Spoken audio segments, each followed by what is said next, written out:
నేనేమంటున్నానంటే అక్కడ లోకల్గా కూడా మిస్గైడ్ చేస్తూ అప్లికేషన్ ఫామ్స్ ఏవైతే కలెక్ట్ చేస్తున్నారో అవి వేల సంఖ్యలో వస్తున్నాయి. రెండోది వీళ్ళు వెరిఫికేషన్ చేస్తామన్నారు, ఇంకా టైం ఉంది కాబట్టి చేస్తామన్నారు, చేయమని చెప్పినాం. వేల సంఖ్యలో అప్లికేషన్లు వస్తున్నాయి. అక్కడ ఇండ్లే లేవు.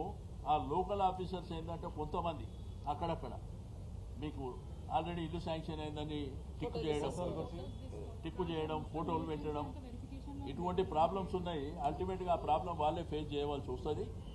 అక్కడ ఇందిరమ్మ ఇళ్ళ విషయంలో కానీ, రెండోది రేషన్ కార్డుల విషయంలో మేమందరం చెప్పేది ఒకటే, గవర్నమెంట్ మంచి కార్యక్రమం చేస్తే సపోర్ట్ చేస్తాం. ఎందుకంటే ప్రజలకు సంబంధించింది, పేద వర్గాలకు సంబంధించింది. అందుకే మేము ఎక్కడ గలాటలు చేయడమో లేకపోతే ఇబ్బంది పెట్టడమో అటువంటి కార్యక్రమాలు మేము ఎక్కడ చేయం. మేము చెప్తుంది ఏంటంటే ఉన్న ప్రజలకు మీరు ఇందిరమ్మ ఇండ్లు ఇస్తే సంతోషం, రేషన్ కార్డు లేని వాళ్ళకందరికీ రేషన్ కార్డు ఇస్తే సంతోషం. రెండోది నిన్న మాట్లాడినప్పుడు మేము 10 సంవత్సరాలు ఒక్క రేషన్ కార్డు ఇవ్వలేదని మాట్లాడుతున్నారు వాళ్ళు.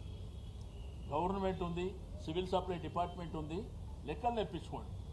మొత్తంగా బట్టగాల్చి మీదేస్తే కాదు కదా, లెక్కలు తెప్పించుకోండి. మా గవర్నమెంట్లో ఏమి ఇచ్చినాము మీరు ఇస్తే సంతోషం. మేము కూడా ఏమి ఇచ్చినామో మీకు ఏ సంవత్సరం ఎన్నెన్ని ఇచ్చినామో అనేది ఉన్నది కదా లెక్కలు. ఆ లెక్కలు చూసుకొని మాట్లాడాలని చెప్పి రిక్వెస్ట్ చేస్తాం. ఓకే.